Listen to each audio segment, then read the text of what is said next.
மசாலா சுண்டல் செய்கிறோம். எப்படி பண்ணலான்னு வாங்க வீடியோக்குள்ளே போகலாம்.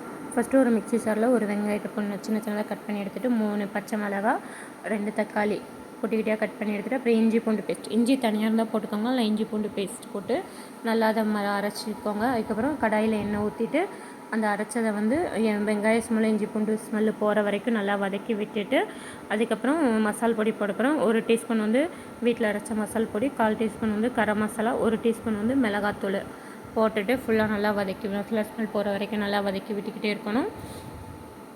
வதக்கி விட்டுக்கிட்டே இருந்துட்டு அதுக்கப்புறம் நமக்கு தேவையான அளவு வந்து குட்டியாக கிரேவி மாதிரி வரணும்ல, அதனால் தண்ணி கொஞ்சமாக ஊற்றிக்கிறணும்.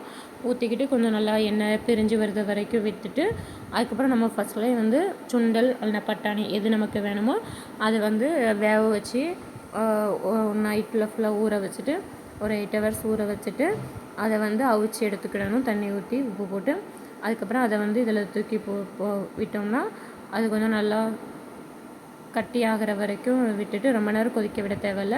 நல்லா கிரேவி ஆகிற வரைக்கும் இது பண்ணிவிட்டு எடுத்தோம்னா மசாலா சுண்டல் ரெடி. ஸ்நாக்ஸு சாப்பிட்றதுக்கு நல்லாயிருக்கும். அதுக்கப்புறம் ஒரு இதில் கொஞ்சமாக எடுத்து வச்சுட்டு அப்புறம் கொத்தமல்லி தழை சின்ன சின்னதாக கட் பண்ணி போட்டுட்டு கேரட்டு துருவி வச்சுருக்கணும். கேரட்டையும் சின்ன சின்னதாக துருவி வச்சுருந்தோம்ல அதையும் போடணும். அப்புறம் வெங்காயமும் குட்டி குட்டியாக கட் பண்ணி எடுத்துகிட்டு அதையும் போட்டோம்னா நல்லாயிருக்கும். அப்புறம் நமக்கு பானிபூரி அந்த இது இருந்துச்சுன்னா அதையும் மேலே போட்டு சாப்பிட்டோம்னா டேஸ்ட்டாக இருக்கும். வாங்க சாப்பிட்லாம்.